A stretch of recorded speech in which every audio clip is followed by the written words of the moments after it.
देखो क्लास 9 का ये चैप्टर नंबर कौन सा है? ज्योग्राफी का 5, प्राकृतिक वनस्पति तथा क्या वन्य प्राणी, जिसको हम लोग पूरा बढ़िया तरीके से पढ़ चुके हैं। देखिए इसका क्या नोट्स बनता है। तो लिखा हुआ क्या बोर्ड पे ध्यान दो। हमारा देश भारत विश्व के कुल मुख्य जो 12 जैव विविधता वाला देशों में से क्या है? एक है। लगभग यहाँ पर कितना 47,000 विभिन्न जातियों के पौधे पाए जाते हैं। पाए जाने के कारण यह देश विश्व में 10वें स्थान पर है। विश्व में कितने स्थान पर? 10वें स्थान पर। तथा एशिया महादेश में कितने स्थान पर है? चौथे स्थान पर है। भारत में लगभग 15,000 के क्या होते हैं? फूल के पौधे, जो विश्व के कुल फूलों के कितने पौधे के मात्र 6% पाए जाते हैं। कितना लिखा हुआ है कि भारत में लगभग कितना 15,000 प्रकार के फूल की प्रजातियां पाई जाती है। भारत में लगभग 90,000 जातियों के जानवर तथा विभिन्न प्रकार के मछलियां etc पाई जाती है। 47,000 प्रकार के वनस्पति के बारे में बात किया है। 90,000 प्रकार के जीव जंतु के बारे में क्या किया है? बात किया है। फिर देखो हम लोग एक एक करके टॉपिक्स पढ़ेंगे। पहले प्राकृतिक वनस्पति पढ़ेंगे। प्राकृतिक वनस्पति यानी पहला टॉपिक जो वनस्पति है उसको पढ़ेंगे, यानी पेड़ पौधे को। फिर जीव जंतु को पढ़ेंगे। पहला टॉपिक में प्राकृतिक वनस्पति। प्राकृतिक वनस्पति का अर्थ है कि वनस्पति का वह भाग जो कि मनुष्य की सहायता के बिना अपने आप उत्पन्न और लंबे समय तक मानसिक प्रभाव नहीं पड़ता। अर्थात ऐसे ऐसे पौधे, पेड़ पौधे जिस पर मनुष्य का कोई प्रभाव नहीं पड़ता है, ये क्या कहलाता है? प्राकृतिक वनस्पति कहलाता है। इसे अच्छत वनस्पति भी कहते हैं। इसे क्या कहते हैं? अच्छत वनस्पति। देखो वन वनस्पति का जो मूल रूप से भारतीय है। ऐसे ऐसे पौधे के भी नाम बताया गया जो पौधे क्या है? भारत में ही उत्पन्न किया गया। उसे क्या कहा गया? देशज कहा गया। क्या कहा गया? देशज, है ना। और जो पौधे बाहर से आए उसे क्या कहा गया? विदेशज कहा गया। वनस्पति जगत का अर्थ किसी विशेष क्षेत्र में किसी समय पौधे की उत्पत्ति से होता है। वनस्पति जगत का क्या अर्थ बताया गया कि किसी विशेष क्षेत्र में किसी समय पौधे की क्या उत्पत्ति से है। फिर देखो वनस्पति का प्रकार, क्या टॉपिक दिया है? वनस्पति का प्रकार, जिसमें से पहला है उष्णकटिबंधीय सदाबहार वन को पढ़ना है हम लोग को। फिर उष्णकटिबंधीय कौन सा? पर्णपाती वन को पढ़ना है। फिर उष्णकटिबंधीय कंटीले वन तथा क्या झाड़ियां है ना। चौथा नंबर पे क्या है? पर्वतीय वन है। और 5वां नंबर पे क्या है? मैंग्रोव वन है। इस सभी को जो 5 गो टॉपिक है वनस्पति के प्रकार एक एक करके क्या करेंगे? पढ़ेंगे। बोर्ड पे देखो आगे टॉपिक है उष्णकटिबंधीय वर्षा वन। ध्यान से देखेंगे तब लिखेंगे। उष्णकटिबंधीय कौन सा वन? वर्षा वन, जिसे सदाबहार वन भी कहा जाता है। सदाबहार वन इसलिए कहा जाता है क्योंकि ये साल भर क्या रहता है? हरा भरा रहता है। सालों भर क्या रहता है? हरा भरा रहता है। ये वन देखो कहाँ पाए जाते हैं? ये वन अधिक वर्षा वाले क्षेत्रों में पाया जाता है। ये वन कहाँ पाया जाता है? अधिक वर्षा वाले क्षेत्रों में, जैसे पश्चिमी घाट, अंडमान निकोबार द्वीप समूह, असम के ऊपरी भाग में क्या होती है? अधिक वर्षा होती है। इस सब क्षेत्रों में क्या होता है? ये पाया जाता है। इस सभी क्षेत्र में कितना 200 सेंटीमीटर से 400 सेंटीमीटर तक बरसात होती है। कितना से कितना? 200 सेंटीमीटर से कितना 400 सेंटीमीटर तक बरसात होती है। इन क्षेत्रों का जो वृक्ष होता है ना वो 60 मीटर या उससे अधिक ऊंचा होता है। कितना लिखा हुआ है? 60 मीटर या उससे क्या अधिक ऊंचा होता है।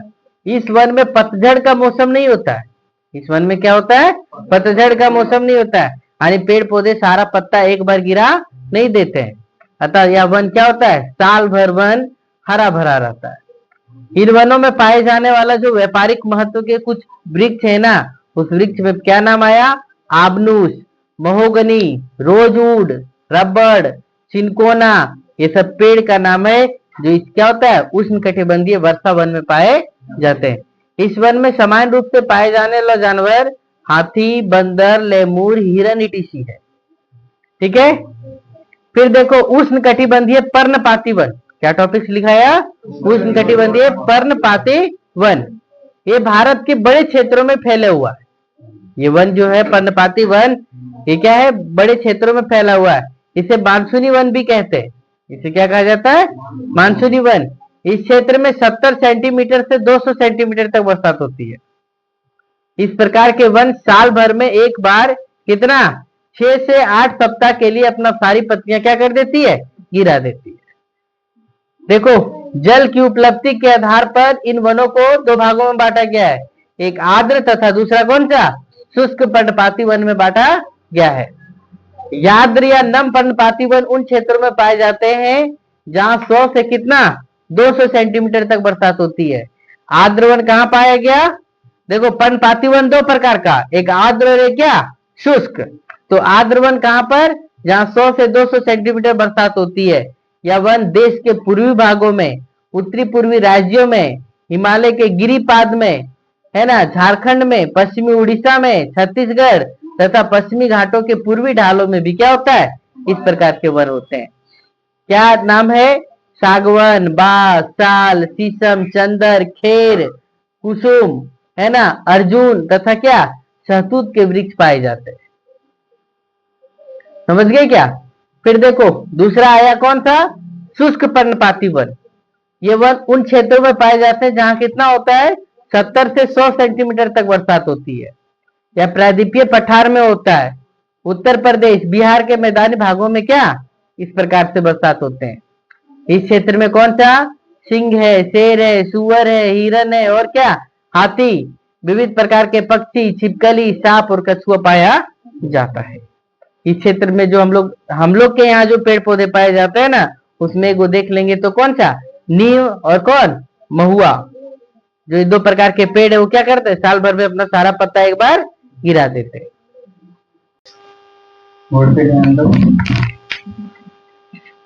टॉपिक रुक जाइए थोड़ा। कंटीले वन तथा झाड़ियां के बारे में बात किया गया। हम लोग दो प्रकार का वन पहले पढ़े थे, कौन कौन, एक उष्णकटिबंधीय सदाबहार वन और दूसरा कौन पढ़े थे, पर्णपाती वन। तीसरा वन का प्रकार कौन है, कंटीले वन तथा क्या, झाड़ियां।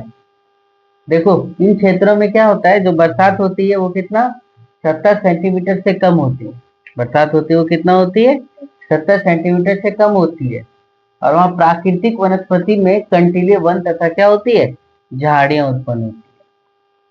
इस प्रकार का वन देश के उत्तर पश्चिम भाग यानी गुजरात में, राजस्थान में, छत्तीसगढ़, मध्य प्रदेश, उत्तर प्रदेश, हरियाणा के अर्ध शुष्क क्षेत्रों में पाया जाता है। इसका जो मुख्य पेड़ का नाम कौन कौन आता है, अकासिया। कौन आता है, अकासिया। अर्थात इस क्षेत्रों में जो पत्ता जो होता है ना, वो कांटों के रूप में रूपांतरित हो जाता है या बहुत छोटा छोटा होता है।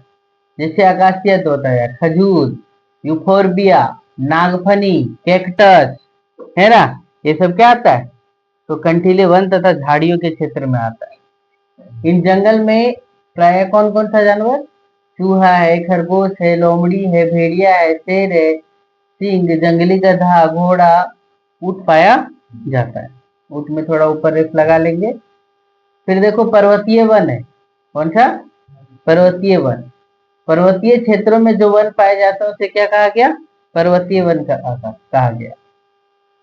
देखो 1000, 2000, 3000, 4000 मीटर जो बोलेंगे ना, वो समुद्र तल से बोला जाता है, भूमि तल से नहीं बोला जाता है। क्या बोला जाता है, समुद्र तल, सी लेवल।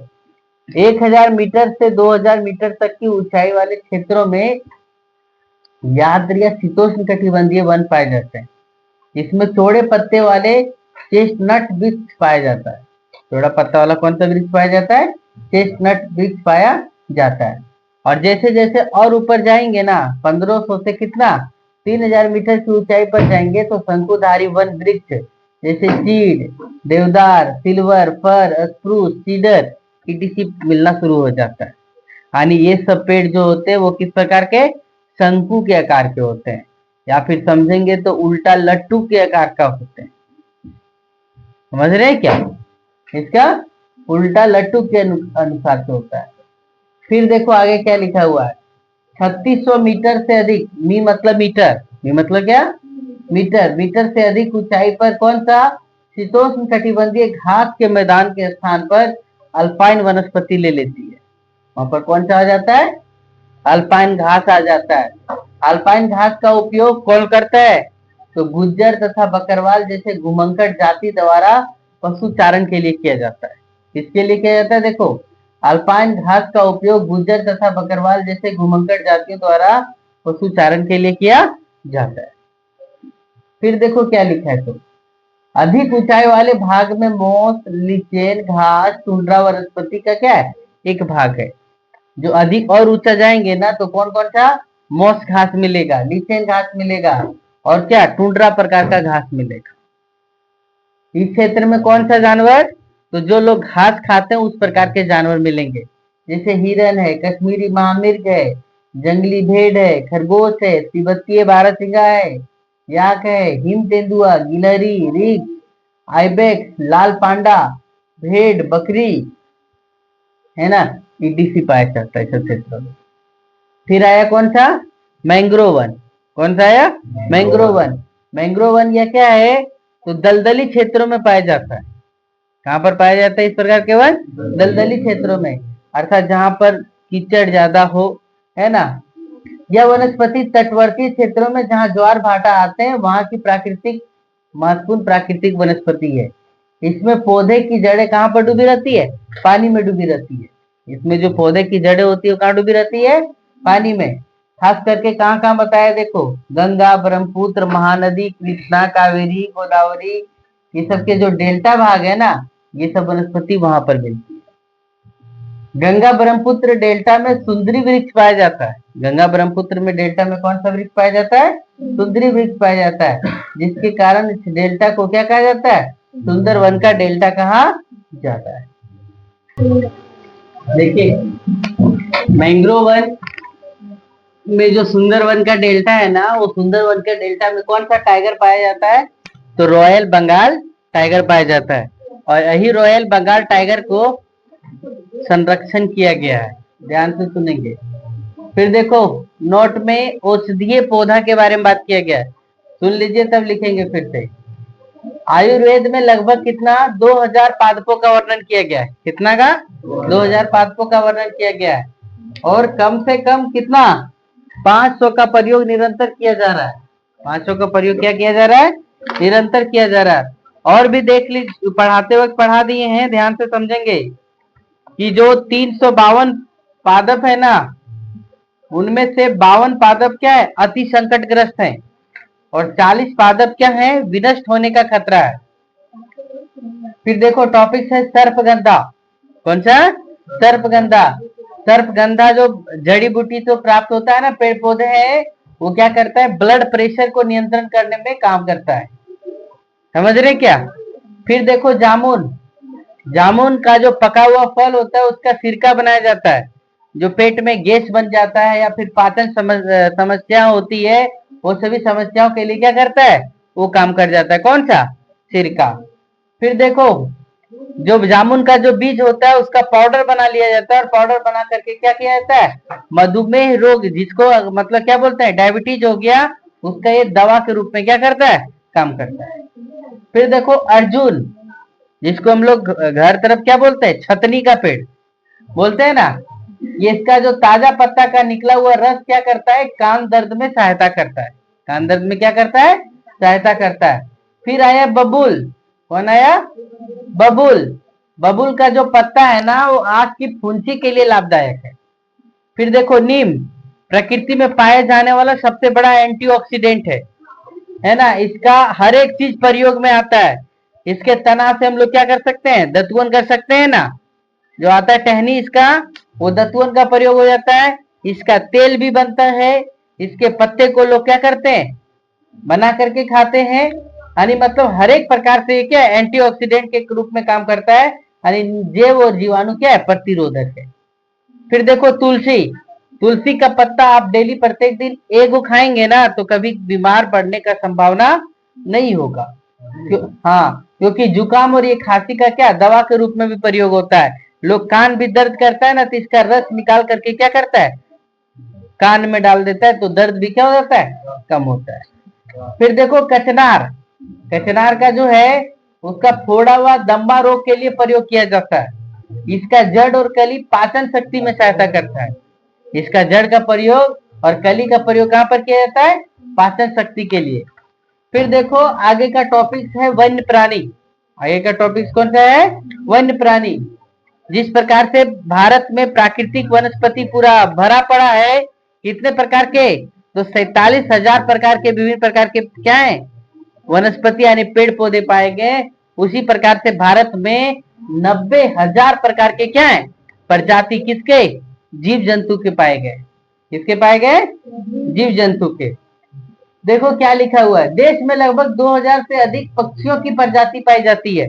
हम लोग को नाम बोलेंगे तो ढेर ज्यादा बोल पाएंगे, कितना बोलेंगे? 20-25 को। देखो जो पूरे विश्व का कुल कितना है? 13% है। पूरे विश्व का कुल कितना है? 13% है। यहाँ पर जो मछलियां का 2546 प्रजाति पाई जाती है। मछली का कितना प्रजाति पाया जाता है? 2546, जो पूरे विश्व का कुल का कितना? 12% है। फिर देखो आगे टॉपिक लिखा हुआ है, स्तनधारी जानवरों में हाथी सबसे अधिक महत्वपूर्ण है। यानी सबसे बड़ा जानवर कौन है? हाथी है। यह कहां पर? असम में, कर्नाटक, केरल इत्यादि क्षेत्रों में क्या होता है? पाए जाते हैं। फिर देखो एक इंपॉर्टेंट लाइन, भारत वन्य जीव सुरक्षा अधिनियम कब लागू किया गया? 1972 में। भारत विश्व का एक अकेला देश है जहां शेर तथा बाघ दोनों पाए जाते हैं।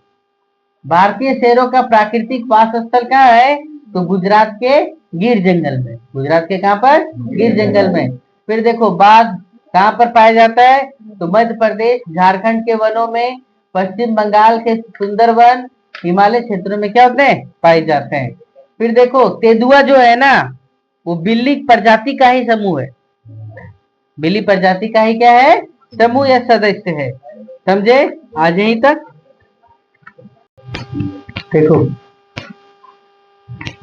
लद्दाख के बर्फीले क्षेत्र में कौन सी पाया जाता है? जंगली आग पाया जाता है ना, सांड के जैसा होता है। हिमालय के क्षेत्र में तिब्बतीय बारहसिंगा, नीली भेड़, जंगली भेड़, कियांग, कियांग किसे बोला जाता है? जंगली गधा को, नील गाय ईटीसी सब क्या होते हैं? पाए जाते हैं। देखो एक और नोट पॉइंट है, एशियाई शेर केवल गुजरात के गिर जंगल में पाया जाता है और विश्व में कहीं भी नहीं पाया जाता है। नदियां, झीलों तथा समुद्री क्षेत्र में कछुआ, मगरमच्छ, घड़ियाल पाया जाता है। फिर देखो घड़ियाल केवल भारत में पाया जाता है और किसी भी दूसरे देश में घड़ियाल नहीं पाया जाता है। मगरमच्छ का ही एक प्रकार है। भारत में अनेक रंग बिरंगा पक्षी पाए जाते हैं। एग्जाम्पल में कुछ लिखा गया है, मोर, बतख, तोता, मैना, सारस, कबूतर इत्यादि। देखो जानवरों का ना, हम कुछ ऐसे ऐसे जानवरों को पालते हैं ना जो हमारे लिए उपयोगी होता है। जैसे हम बैल को पालते हैं तो इसका उपयोग क्या करते हैं? हल जोतने के लिए करते हैं। ऊंट का पालते हैं तो क्यों? सामान ढोने के लिए, है ना। गधा को भी पालते हैं तो इसी के कारण से। बकरे को पालते हैं तो इसका क्या उद्देश्य होता है ना, मांस प्राप्त करने के लिए। फिर देखो गाय को पालते हैं तो दूध प्राप्त करने के लिए। भेड़ को पालते हैं तो क्या होता है? ऊन प्राप्त करते हैं। अर्थात किसी न किसी वैसे ही जानवर को जो हम अपने पास में रखे हैं, जो जानवर हमारे लिए क्या है? उपयोगी है। जानवरों का प्रयोग क्या लिखा हुआ है कि बोझा ढोने के लिए, मांस प्राप्त करने के लिए, दूध प्राप्त करने के लिए किया जाता है। देखो मछली है, मछली से क्या मिलता है? पौष्टिक आहार मिलता है। सरकार ने देश की पादप और जीव संपत्ति की सुरक्षा के लिए सरकार ने क्या किया है? कई कदम उठाया है। जिसमें से पहला कदम क्या किया है? बड़े बड़े जंगलों को ना आरक्षित क्षेत्र घोषित कर दिया है। बड़े बड़े जंगलों को क्या कर दिया है? आरक्षित क्षेत्र घोषित कर दिया है। जिसमें से 18 कितने जीव मंडल है? तो 18 जीव मंडल आरक्षित क्षेत्र है। जिसमें से 12 तो क्या विदेशों में भी शामिल है। क्या नाम आता है? देखो पहला सुंदरवन है, दूसरा सिमलीपाल, तीसरा कच्छ, चौथा मनार की खाड़ी, पांचवा दिहांग या दिबांग, है ना। छठा क्या है? ठंडा रेगिस्तान, सातवां नीलगिरी, आठवां पन्ना, नौवां डिब्रू साइकोवा, है ना। फिर कौन आया? जे नंबर ना। 10वां नंबर कौन है? नंदा देवी। 11वां नंबर अगस्त मलाई। 12वां नंबर कौन सा? शेष अचलम। और 13 number Nokrek, 14 number Kanchenjunga, 15 number Great Nicobar, 16 number Pachmarhi, 17 number Manas और 18 नंबर कौन है? अचन अचन कमर या अमर कंटक। ये तो पहला था जो सरकार ने क्या कर दिया, 18 जी मंडल नीचे आरक्षित क्षेत्र क्या कर दिए, स्थापित कर दिए। फिर दूसरा देखो, सन 1992 से सरकार द्वारा पादप उद्यानों को वित्तीय तथा तकनीकी सहायता प्राप्त हो रही है। प्रत्येक राज्यों में कई कई पार्क बनाए जा रहे हैं। उस पार्कों में क्या किया जा रहा है, जैव विविधता का संरक्षण किया जा रहा है। जैसे एग्जाम्पल में शेर संरक्षण, गेंडा संरक्षण, भारतीय भैंसा संरक्षण, कई प्रकार की योजनाएं चलाई जा रही है। 1973 में क्या आया है, टाइगर रिजर्व आया था, पता है ना, बाघ रिजर्व यानी बाघ का संरक्षण करने के लिए। चौथा नंबर क्या लिखा है देखो, 103 नेशनल पार्क, 535 वन्य प्राणी अभ्यारण्य, कई चिड़ियाघर राष्ट्र के पादप और जीव की क्या करते हैं, सुरक्षा के लिए बनाए गए हैं। फिर देखो अगला टॉपिक से प्रवासी पक्षी, कौन सा है, प्रवासी पक्षी। भारत के कुछ दलदली भाग प्रवासी पक्षियों के लिए प्रसिद्ध है, यानी कोई विदेशों से पक्षी क्या होते हैं, भारत आते हैं। कहां पर आते हैं, तो कच्छ के रण में आते हैं। कहां पर आते हैं, कच्छ के रण में। कौन सा, तो शीत ऋतु में साइबेरिया से सारस बहुत क्या होता है, संख्या में इन क्षेत्रों में क्या करते हैं, आते हैं।